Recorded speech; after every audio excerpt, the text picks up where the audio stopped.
This computer. Welcome to everyone for the session.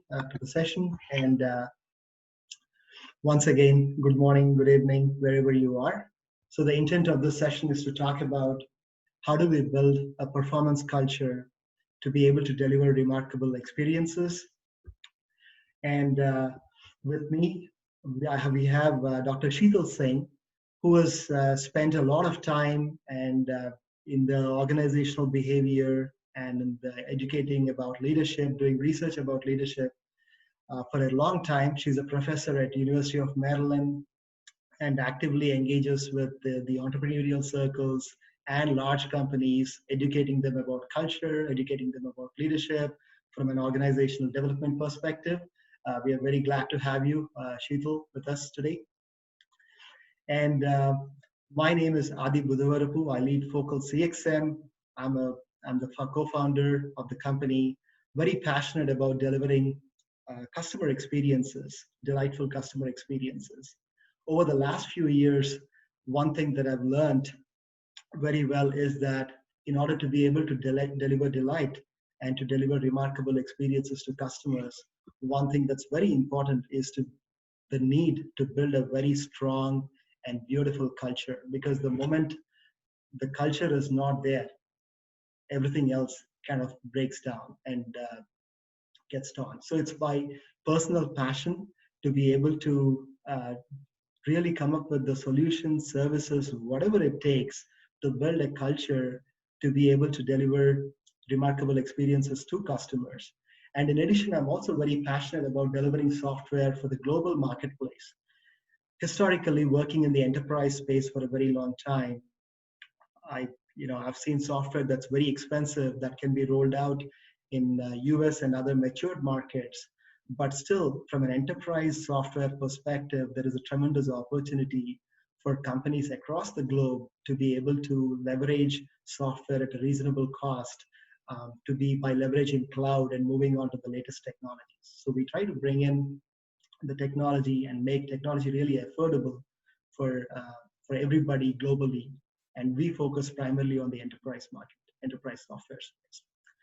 With that, I would like to request Sheetal to chime in and share her views on what she sees from a feedback and engagement perspective.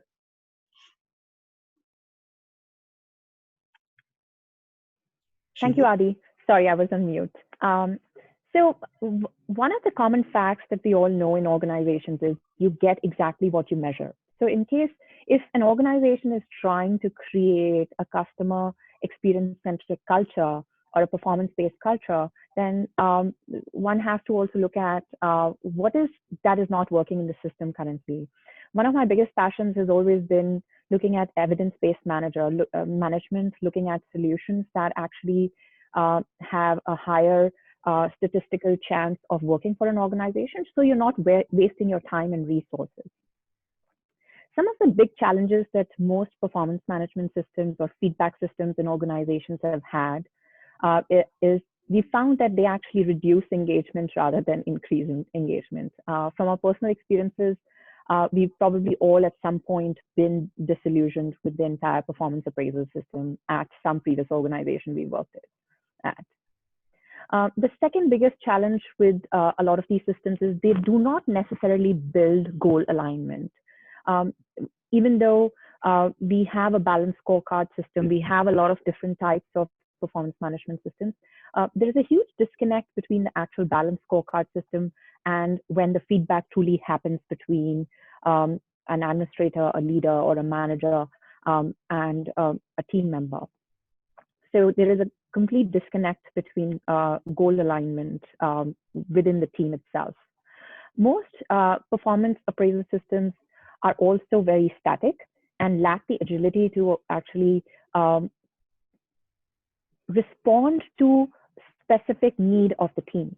And they are static. I say that because a lot of times they are really feedback based in a certain point of time. So a lot of times what you see is that if leading up to your performance review, your performance has been lagging behind, a lot of times what's happened in the past few months gets forgotten.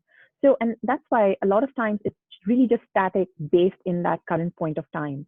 The other thing is that a lot of organizations also focus on feedback only a few times in a year, sometimes once a year or twice a year at the maximum. While to build a performance culture, what you really need to do is keep on reinforcing positive behavior throughout the year. So people can actually engage with the team and also continue to learn new behaviors. And then final biggest challenge is that a lot of performance appraisal systems or performance management systems use top-down system, which itself sometimes can be biased because one individual cannot, who's probably managing multiple individuals in multiple teams, cannot have the bandwidth to observe all behavior within these teams for each individual to be able to give unbiased feedback. A lot of our clients, for example, and some of them actually come to me mainly because they're actually working with remote virtual teams, project-based teams, and comes time for review. A lot of times they don't know exactly what to even tell their team members because they haven't been there observing. So that becomes a challenge as well. Adi, can you move to the next slide?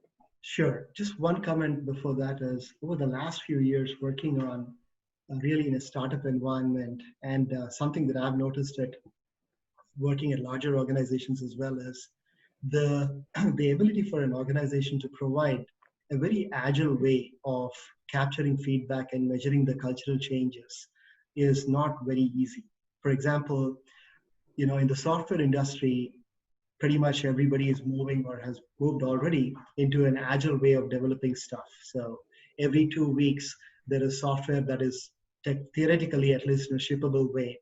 However, the value that's being delivered, that is being measured, but not the cultural aspects of the team in terms of how is the team performing, is the team improving collectively, or are they going back, going behind their, in terms of the culture, in terms of the positivity, in terms of their interactions. Because ultimately, if there is no proper agile way of measuring the culture, agile in software industry can really become very fragile because it's unsustainable, and ultimately it all boils down to the teams and how they perform and how the organization deeply cares about improving each and every individual within the team structure so that the teams can evolve and learn very quickly. And that, I believe, is another major challenge. So one would say that having the right feedback can be the exact solution to build this culture, and maybe a frequent feedback. But again, there is a bit of a challenge with that too. What research has found is that feedback doesn't necessarily lead to improvement in performance. In fact, what we found is that negative feedback actually reduces performance, while positive feedback can improve performance. And sometimes about 1/3 of the feedback actually, in 1/3 of the cases, feedback has no impact at all. So getting the feedback right is very important, is what we found, again, with our experience with the clients. So having a focus, which is focused on development of the individual, is critical in building a very effective performance management system to build a customer-centric, customer experience-centric culture. The second important component for building such a culture is goal alignment, not just between the organization and the team, but between the team and the individual. Clarity of one's goals, as well as alignment between the teams, and then overall alignment between the team and the organization. The third important component could be having a more importantly growth mindset. A lot of times I mentioned feedback systems are really very static and based in one point of time, but sometimes it's very valuable, in fact, to understand where a person started and where they've come. It can give you a deep insight into the actual potential of the individual. So watching the trend of how the person is progressing is very critical to understanding how you can help them improve. And then finally, multi-source feedback. Just having one individual giving feedback for development is actually, I think, is a missed opportunity. One would think that not too many organizations have multi-source feedback, but about 45% of the organizations actually do have some form of multi-source feedback. But again, I'll bring you back to the nature of the feedback itself. And the reason a lot of these organizations still struggle with building a positive customer experience culture within the organization is because a lot of times that feedback is not truly developmental. What we found is if you have multi-source feedback, the feedback that you receive from others then influences the future feedback you're going to give others. So the system has to be aligned in a way where the entire focus is true development of the individual and growth mindset to build such a culture. And it's a new muscle that most of your team members will be learning. It doesn't happen overnight. It takes time to build that muscle so that people can learn to give that developmental feedback to each other, to help each other improve and kind of root for each other to do better every day for the organization. Adi, would you like to add to that? Yeah, so oftentimes what I noticed personally in the recent projects that we've done is by the time the real feedback comes, it's too late because it's either towards the end of the project or it's towards the middle of the project, and we fail very subtle signals that might be coming in from the beginning itself, right? So it's very important to be able to consider tracking and capturing feedback from the get-go for any project development from customers and all this various sources, because the needs of every single stakeholder in a large product could be very different.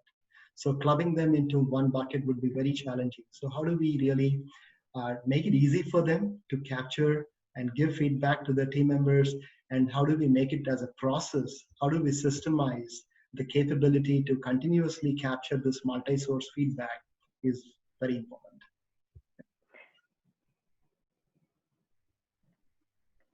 Completely agree, Adi.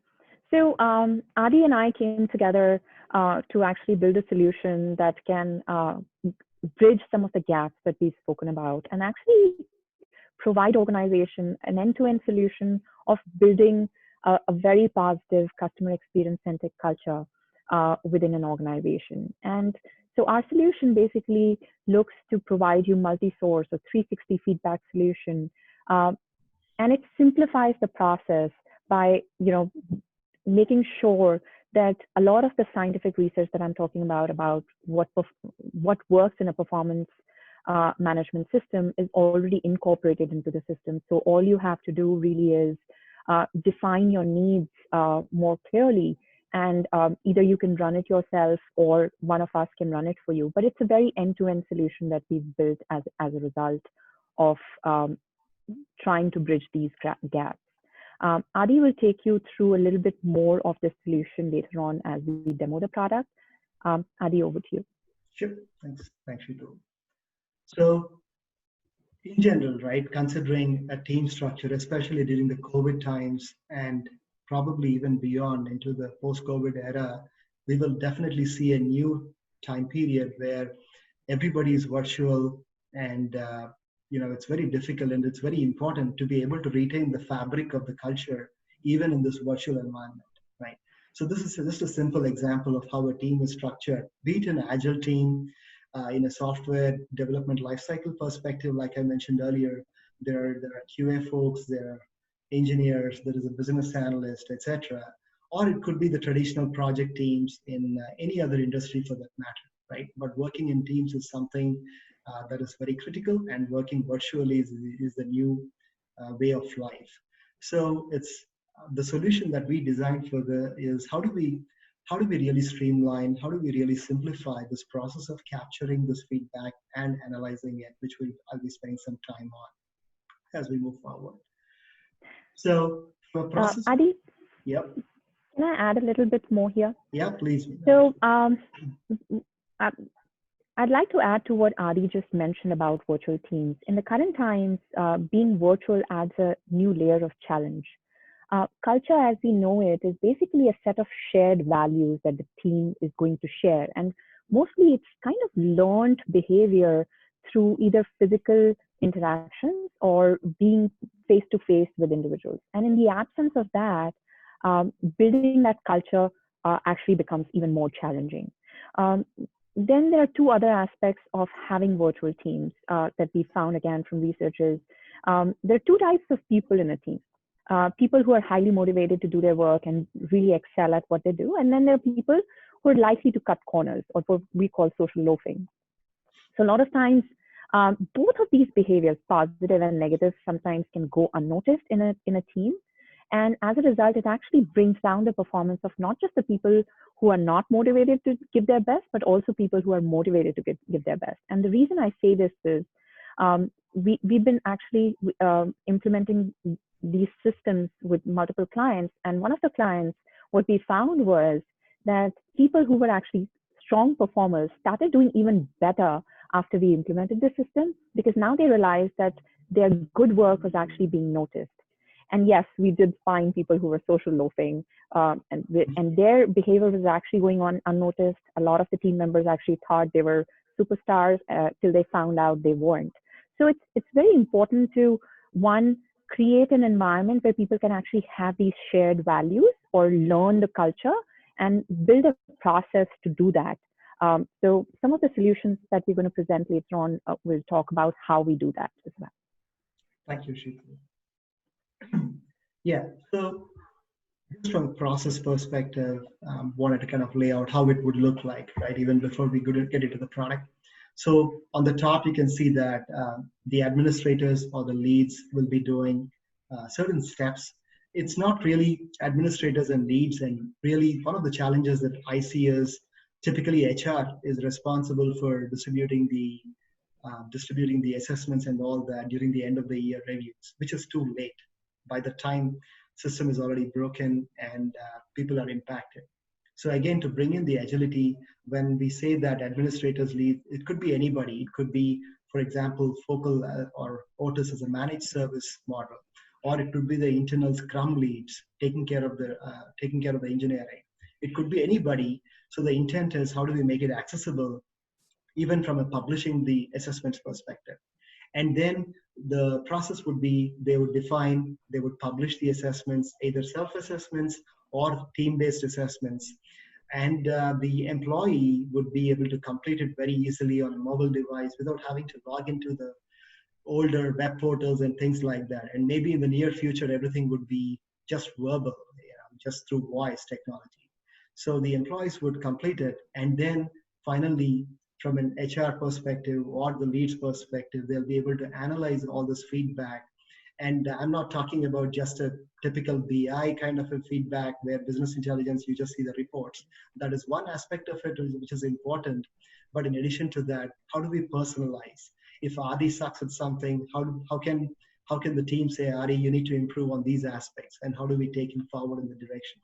So that's what we are talking about here. It's not just a report that gives what people said about that person.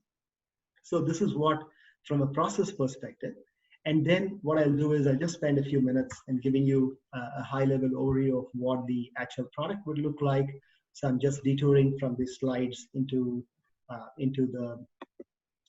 my portal here. So I'm just logging in, and then right here I see this. This is our portal, where we are calling it as empathetic enterprise applications for the global marketplace. We don't have to drill down into the detail of each of these applications, but all of them are really designed around customer experience. But now the context is in Folio. So how do we bring in agility? I'm just logging in with my username password. Right now we support multiple systems, and for anybody who's technically savvy, we will be supporting single sign-on very soon. So you'll be able to sign on using your Okta or whatever your single sign-on solution is. And then this is the administrator's view, right? So once somebody logs in, they'll be able to get into Folio. The administrator or the person who defines the assessments will be able to get into this application called Folio. And from here, we'll be able to define a set of projects, who are all the various team members, everything, because typically if you think about teams, they could be like in the agile world, again in the software world, they could have raptors, they could have so many names that come up with scrum teams. So it could be the definition of the teams and who are all the stakeholders within those teams. And then we can define the projects. So for example, there could be multiple projects going on within the enterprise, right? So it could be contact center, there could be some security related projects or other things. And finally, the third component that ties all these things together is the ability to define assessments, which is powered by one of our other platforms called Storypulse. So we'll be able to define a set of assessments and then just publish it, right? So pretty straightforward, really. So you'll see that there are a bunch of assessments that show up. A few could be on leadership. There is a live polling that we'll be launching very soon, which is a different topic altogether. But we can define these assessments and then assign them to individual users, or it could be for teams. So these are all the questions, self-assessment, etc., and they could be assigned at a project level. So they could be assigned at, we can say that, okay, this particular thing is available only for specific set of projects. So this is all happening on the admin side. And then from an end user, who is the employee, which is one of the most challenging things out there today, is how do we make it easy for folks to give feedback? Right now, even in the most advanced systems, people are logging into multiple web portals, going through a complex process just to give feedback. So what we try to do, and we are continuing to invest in the space of improving the experience for employees, is they just have to log in, and they get in the near future they'll be notified of any new things coming in. So the first one that you see is like company values. I worked at a very large organization before, but even after 10 years, if somebody were to ask me what are the values of the company, I would falter and probably not even know what they are. So those are partly cultural things, right? How can we as a company make it easy for folks to select a particular person in the team and say, okay, how do I rate this particular person from a company value perspective? Does he demonstrate love? Does he demonstrate leadership? Is he transparent? Integrity, and things like that. How do we very quickly make it easy for folks to enter all these things and just submit it and be done with it, right? So that way the assessment can be very simple and it could be captured. It's easy for the employees, it's easy for the management to be able to complete those assessments. Again, they could be self-assessments, which can be published by the administrator or whoever is doing, because it's important to understand. A simple example here is we recently changed our privacy policy, and me as a CXO and as a leader in the company, it's very important for me to ensure that everybody read the latest privacy policy, right? So historically, before this application, I would have had to send an email and kind of track it offline, which would have made it very difficult. Now we are able to just publish it internally saying, hey, I want everybody to read this privacy policy. And then based on the reporting, we can get back to the folks who haven't taken that. Similarly, post-COVID, we are trying to work on a survey where I wanted to get some feedback from the teams on the preparedness to come back into the real world, come back to the office. Are we ready? What do people feel about it? So historically, these things have been very challenging, but we wanted to simplify this process by enabling it, by really giving that control to the employees and making it easy for them, so that we can really build that fabric of feedback culture.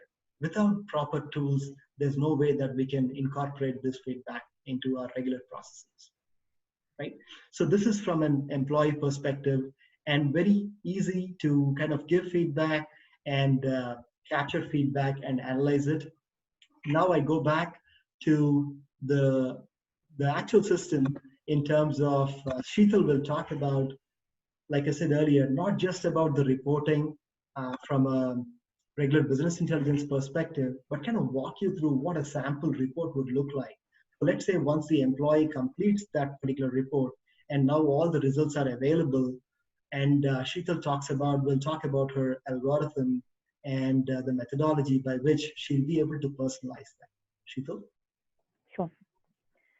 So to build a culture which is one, development focused, and which is also building on customer experience, I think it's very important to also build a culture of a two-way communication. So this tool is actually designed where employees feel that this feedback system is not just about them receiving feedback, but it's also about them telling their team members, their leaders, their organization what can be done differently to be better. And I think when we hire individuals, we are hiring them for their ideas, for their ability to think new things. And that's where this becomes very, very important. So the surveys are usually designed in a way where these components are already incorporated. So if you see on the left-hand side of the slide, there is feedback received. And this is actually, I've removed some of the information. It's actually from an actual report that we've been working with an organization on. So the feedback on the left-hand side is more about what can we do to make the team better, to make the organization better. But then when you come to the employee part of it, the goals are very important. So if the team has objective goals, how has that goal achievement been? So in this particular case, we have a superstar. He's achieved 145% of his goals pretty early on, in fact. And then there is a summary of what do the entire, so it's a long report, but for an administrator, for a leader, so just to get a gist of where this individual really is, we summarize the results and to have to make sense of it. Because a lot of times I feel the biggest problem with the data is to make sense of the data. So a lot of this data is not, it's psychological data. So we help you make sense of that as well. So, and then we bring you information about what are the areas this person can improve in. Feedback is as good as what you do with that feedback. So it is very important to identify the areas of improvement, but we also help you with what is it that this individual can do to help this person improve in those areas, because I think that's the next step as well. Apart from things that the team can do, apart from things that the leader can do, apart from the things that this individual can themselves do, we provide added support in terms of making suggestions which are informed about learning and growth to help these individuals. Identifying, reinforcing what this person does well, because you want to sustain that behavior, you want to reinforce that behavior in the team. Adi, can you move to the next slide? Then understanding what is it that this individual themselves want to focus on. A lot of times what I find is that whatever the team is already telling them they need to work on, they have a good sense of it themselves. So there's a lot of self-awareness. And I think the self-awareness is very important if you want to build a culture where the employees are motivated to improve themselves in the team. So we highlight that as well. So for a team to work well, there is a component of individual performance, but then there is also, because these teams are kind of self-led, a lot of times there are markers, there are leadership markers or behaviors that can tell you how well this team is going to work. So we've identified some of these markers, and then we measure these markers for these team members as well. And then when you get this data, again, what does 4.1 out of 5 mean for this individual? In some cases, a 4.1 could be very high. In some cases, it can actually mean very low. In certain cases, so for example, if you're looking at transactional behavior to the right-hand side of the slide, you don't want to have individuals engaging in too much transactional behavior. Transactional behavior is, if you do this for me, I'll do this for you. Instead, a team member who's if you're trying to build a culture of performance, a culture of helping each other, then this should be a more relational behavior. So you should be stronger on relational than transactional. So sometimes high numbers actually may not be good. So we help you make sense of this data. So what you'll see is that along with the numbers, you'll get a sense of how this employee is doing, what the trend has been like for them. Have they improved from their previous review? Have they declined from their previous review? What does that mean? What do you need to do as a leader to now help this individual? Next slide, please. Yeah, and just to chime in here, in my professional career, I haven't seen any report like this to help me improve. So this thing would be ideal to be able to do that. And the second thing that I would like to highlight is, this is whatever the algorithm is that Otis and Sheetal have come up with. We'll talk about the roadmap in just a second, but the goal is to be able to mass produce these things and yet personalize them, right? So in terms of how do we take these ratings, either 4.1 or 5 or whatever it is, and based on that, come up with some recommendations by leveraging just simple rules, all the way from simple rules to something more complex in terms of AI or machine learning. And how do we help individuals? So another thing you'll notice on this report is there is a team score and there is a self score. Why do we do that?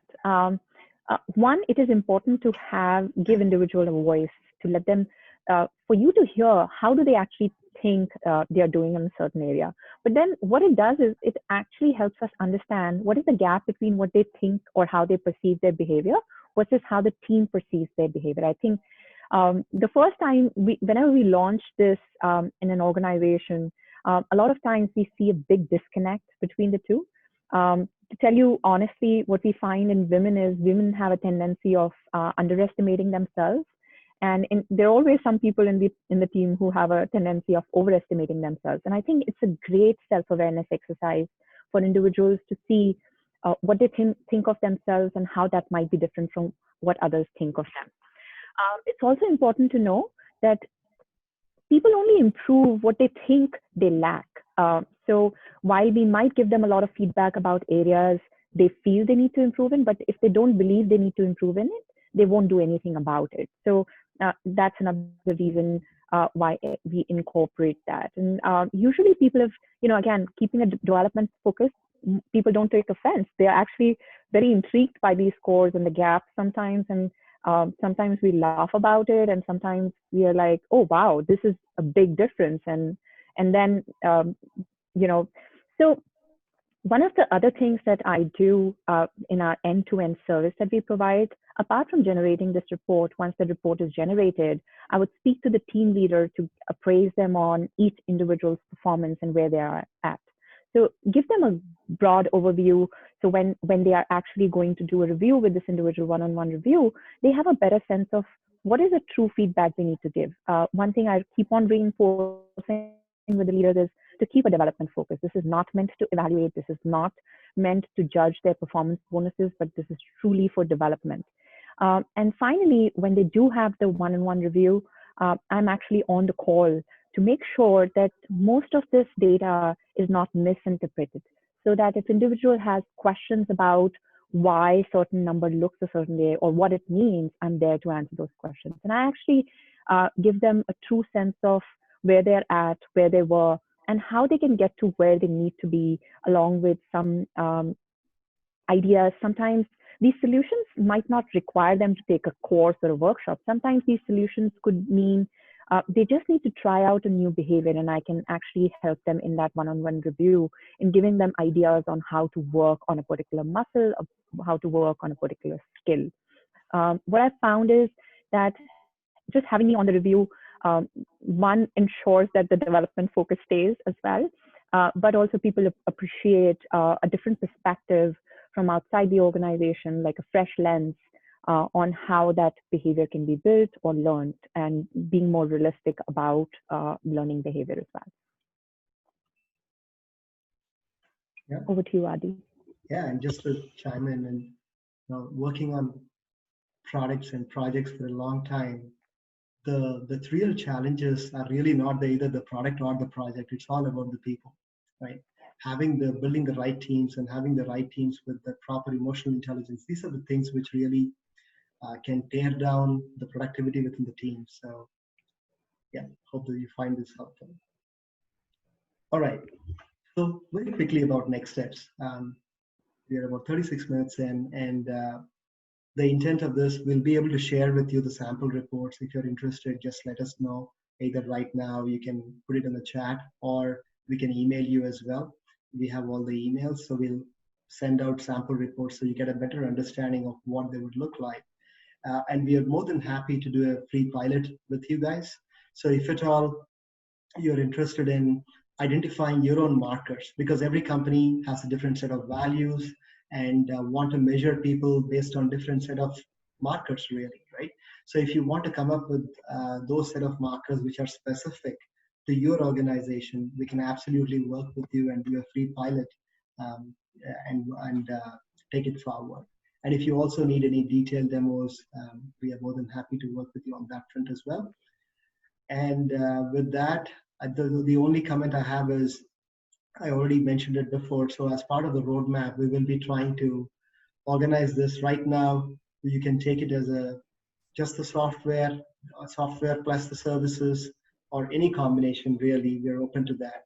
And in the near future, the report generation, right now it's a bit manual, where in this version, Sheetal puts together the reports and sends it out. You still need that customizable, personalizable thing, but we are working towards automating that so that it can be more streamlined. So with that, would like to open up for any questions or any comments that you guys may have. While we wait for questions, Adi, I would like to also quickly add one more thing about customization. You're absolutely right. Every organization cannot measure the same markers because it will give them information that will be completely irrelevant to them. So all the surveys that we designed are designed specifically to measure things that are actually relevant to your team and relevant to your team's performance. And I think that is a very, very critical component, because there are a lot of surveys that are available in the market, but they're all very standardized. And if you use them, a lot of times you'll get a ton of data, which will be completely irrelevant to you. So yeah, and what we noticed while working with other customers is that they use few other tools where aggregation of the information from a 360-degree perspective is not easy at all. Sheetal, chime in if you think it's incorrect, but essentially, if a team is giving feedback on one person, how is that information organized? The administrators or whoever is put together the survey, that person has to go through, kind of assemble that information, tie it up with that information, tie it up with that relevant data set, which makes it very challenging. And our goal is to really streamline and really focus on the development of each individual as part of the team. Yeah, 360 tools are a bit of challenge. I've been working with collecting data for a very long time, and I've struggled with 360s the most. So when Adi and I came together to build this, this was almost like a boon to me, because I felt a lot of researchers can use this tool. I haven't found an easier solution to work on 360s for sure, because it can sometimes be very, very complicated from administrative side. So what we've done is we've taken the pain out of the entire administration of 360 surveys and 360 feedback systems.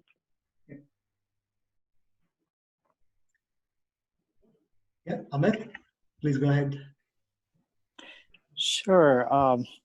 Yeah, thank you, guys. This is really different from what I'm seeing in the past, and yeah, very appreciative of you guys doing this knowledge share.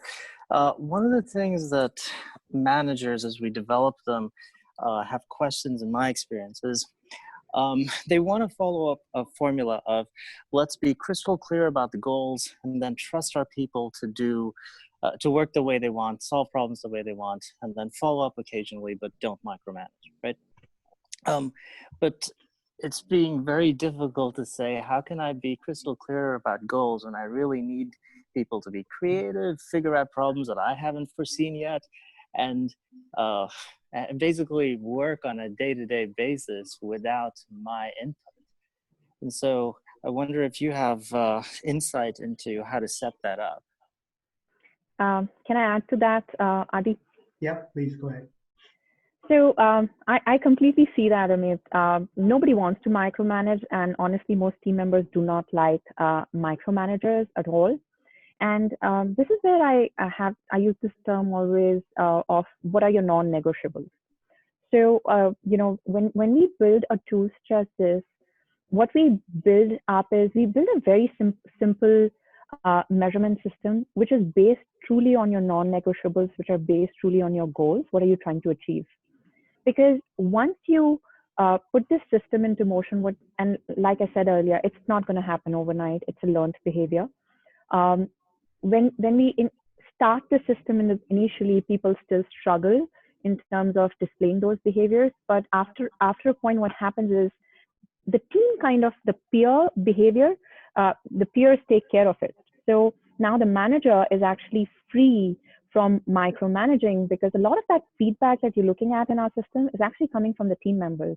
So some of the organizations that I'm working with on this tool, the team leader actually does not even give feedback. It's only the team members who do. So what we've also found in research is that it's the peer pressure that has the most impact on team members. So it actually takes the micromanaging out completely, makes it easier. And because you just focus you're building your system on non-negotiables, on your core goals, and the rest gets taken care of by the team.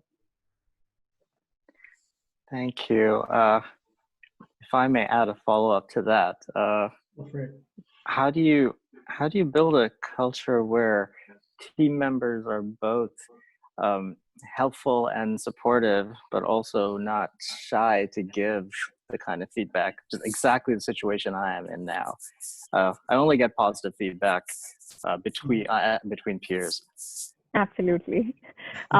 It's very difficult to, and Adi, I'll let you chime in as well. I'm sorry, but I get very excited about these things because these are real problems that we've dealt with. So the first time when we roll it in an organization, usually all you hear is positive. So areas of improvement is usually nil. You don't hear anything. But usually when we launch the system, one of the first things that I also do is I run a very quick 45-minute workshop for individuals, teaching them what feedback should be all about. And kind of introducing them to the idea of, how we're looking at feedback. If you give somebody negative feedback, you're not criticizing them, but really helping them. So making them understand that it's actually helping behavior and not critical behavior. And this takes time again. So we commend people for giving more feedback for improvement for their team members. So what I've found is when we are doing these reviews and I commend somebody saying, hey, by the way, thank you so much. You're somebody who gave the most detailed feedback to your team members and they found it very, very helpful. That person feels more encouraged. So you have to keep on reinforcing in the beginning, but once they've actually started realizing that you're using this feedback positively and that negative feedback that they've given was actually taken positively and has helped somebody, then they'll be more open to give that feedback in the future without hesitating. But you're absolutely right. It's very difficult to get that real feedback out of individuals. You have to keep pushing them in the beginning, but then once they learn that behavior, it can be sustained by this process. Yeah. Adi, would you like to add to that?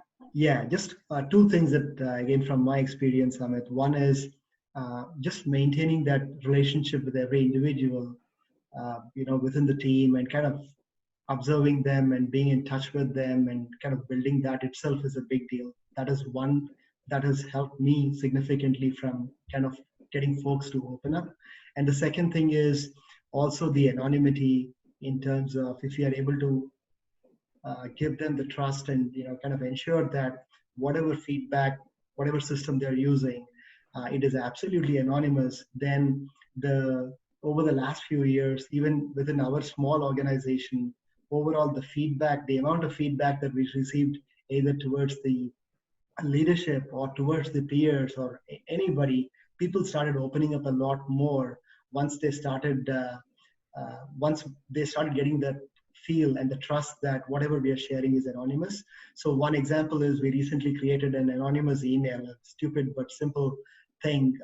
Other than this tool, we created an anonymous email. So it's like a mystery at employee.com and at focusexm.com. Anybody can sign in and anybody can talk about anything. So these channels of kind of helping the folks to open up through anonymity has been very helpful as well. And to add to that, Adi, when I go and work with clients on a performance management system, I go as an external consultant. And I think actually that helps build the trust, because one of the things I set out in the beginning is that no matter who asks me for detailed feedback as to who said what, I will never give it to them. And that's something that as a researcher, we sign an oath kind of a thing. But that really reassures people, because sometimes they feel, well, somebody must be collecting this data. What if they can access it? And then the first few times when you do this feedback, they will actually be a little wary and they'll watch your behavior. They'll actually want to watch what's happening with the feedback. And it's very important you stay true to the word of what you're committing to your employees, and that contract is sacrosanct as far as I'm concerned. So, and then people feel reassured. The other thing I'd like to add is that even anonymity comes with a lot of responsibility. Anonymity should not be taken as a free pass to say whatever they want, but again, reinforcing that the idea about this process is really to help an individual to build a better team and to improve. That's very important as well. Cool. Thank you very much. This looks like a really very good tool you've built. Great. Thanks. Thank you. Milind, you had some question? I saw Yeah, your what I was keen to know, basically, whenever we talk about the feedback or the goal setting for the employees or team members, so that is more of a collaborative approach. So I don't really feel that I, as an individual or a team member, set the goals for my team. That should be sort of a consultative approach where I see, okay, my team member, whoever is part of my project or my team, I talk to them, discuss with them, and set the goals wherever I feel, okay, this particular associate of mine or team member of mine has to basically work or improve on certain areas where I feel, okay, you need some improvements, or might be this is something I'm going to set with you. So the other point that I was also keen to know is there any mechanism where we sort of set these goals based on the team member's role that is going to play, or possibly the designation or the KRA that is likely to be expected, so that it is not really something that you sort of spend a lot of time on deciding the goal, so you know what role is going to play, what is this designation within the organization, and what is this KRA. The goals are set, and the feedback mechanism, generally what we have seen or what I have seen across organizations, is basically might be every 6 months or might be annually. So that doesn't really capture the actual feedback. Okay, so there has to be a regular touch points, or might be a regular interaction with the team. So there should be something like your performance diary where I keep on interacting with them, and whatever interactions I have, I keep on updating in that, and that interactions are sort of again measured whenever there is a review saying that, okay, this is what we spoke and this is what has been discussed and agreed upon, and this is where we are.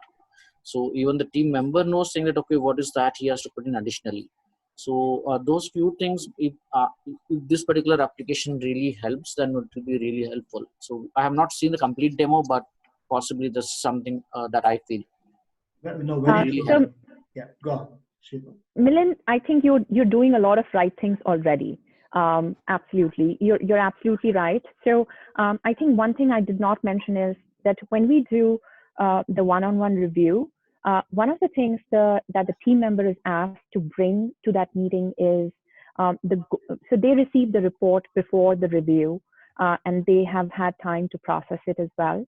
And so when they come to that review, they are supposed to bring the goals that they think they want to work on in the future. And there are three components to that goal. One is organizational overall goal, and if there are any part of that organizational goal that they are responsible for. Two is team roles. So if they have a particular role in the team, and as a result of that, there are goals associated with that.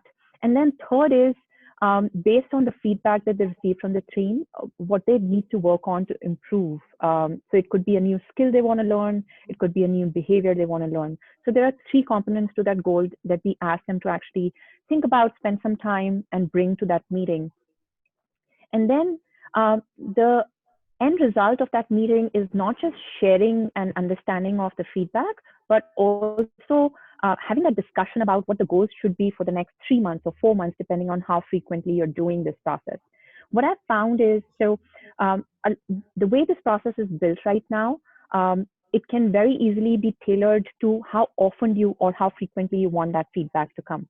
So for example, currently the system is built where you can pretty much get team feedback at the end of every project. And you might be closing, say, 5 projects in a month, but the review will not happen at the end of every project.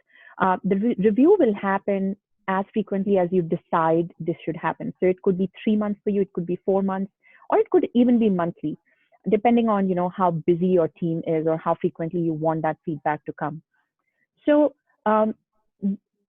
even though, say, for example, you decide that you don't want the review every 4 months, you want it every 6 months, even then, the teams are still giving each other feedback at the end of every project. So the teams might still be closing those 3 or 4 projects every month that they're doing feedback for. So at the end of those 6 months, you're not missing out on any data. There is no recency effect, because we all have a tendency of focusing on data which is recent when we are giving people feedback. But what this does is takes away the recency effect and makes you focus on the entirety of the person's performance overall. So you're absolutely right. I think you're doing everything that we would recommend. And the system actually allows you to do pretty much everything that you detailed in your team. And you can tailor it to how frequently you want it to work for you. Yeah, just to add on to that, what we have usually seen that whenever you get into discussions, might be peer-to-peer discussions, or might be you are appraising your team member, there tends to be some sort of a bias. Okay, so it's not as transparent it seems to be, or it has to be, but definitely there is certain bias, and everybody is not rated based on the actual performance. There are certain other factors that come into play there. So is there any mechanism where we can basically look at an option, okay, saying that, okay, based on this deliverables that you have been working on, this is why you system automatically rates you. So there is no manual intervention, or there is no factor, favoritism, or any other factor coming in play there. No, that's a great point, Milan. The personal notes is one thing, and this one based on the artifacts or any of the deliverables from a project, right? Basically the system taking those into consideration as well. Yeah, that's something that we can. So another component, Adi, to add to that, another component that can be easily built into the system is also customer feedback. So at the end of every project, so some of the clients that I work with, they also have a component of customer feedback. When they close a project, the customer receives a survey where the customer actually tells you how the team performed, or if it's only one person working with them, then they review that individual. That way, what it does is it brings the focus of the team on overall performance of the team and improving the entire team, rather than a blame game. So you're absolutely right. We all are biased in some way. It's very hard to remove that out of the system. The only thing you can do is when you have a multi-source feedback, you are actually reducing that bias, because you're now not listening to one person's opinion, but you're listening to multiple. Plus, we ask the individual to do a self-rating for the same questions. So we are getting the individual's review point of view also, because sometimes what we see is the experience of the team or the bias of a team can be stemming from something very specific about an individual's behavior, which might not actually be a problem, but all they need to do is small tweaks in the frequency of their communication or the tools that they use for communication. And sometimes something as simple as that can really change the team's perception of that individual as well. So I hope that answers your question, but. Yeah, and Milan, definitely you will. Yeah, it does. Yeah. Yeah, you'll be seeing some progress on whatever topics that you talked about just now. I think they're very valid points. We will connect with you offline and add it from a product perspective to the roadmap. So we'll definitely be in touch with you. Sure. Yeah, Adi, I'm sure we can build an AI component to understanding, how some of these trends can then be used to automate some of the feedback that the individual can receive in terms of what they are doing, what's working, what's not working, and all of that. Some of this is going to be learned behavior for us as well. We are trying to be as scientific as possible about this, making sure that we are using tools and incorporating survey tools that are actually scientifically proven to work for organizations. So that is definitely our intent, for sure. So these tools actually work for you. But I think we can do so much with technology now. And hopefully some of those recommendations can actually help us build an even better tool. Absolutely. Thank you, Milan. Yeah, that's the whole purpose of this session, and as we move forward. Yeah. Awesome. Okay, I think that's about it. Thank you, guys. Thank you so much for your time again, wherever you are globally. Thanks for taking some time off, and we'll be in touch. And we'll take it. We'll touch base with you offline. We'll share a link of the recording and maybe some sample reports, and we can take it from there. Thank you for your engagement. Thank you. Thanks, Adi. Thanks, everyone. Thanks, Sheetal. Bye. Thank you. Yeah, bye-bye. Thanks all.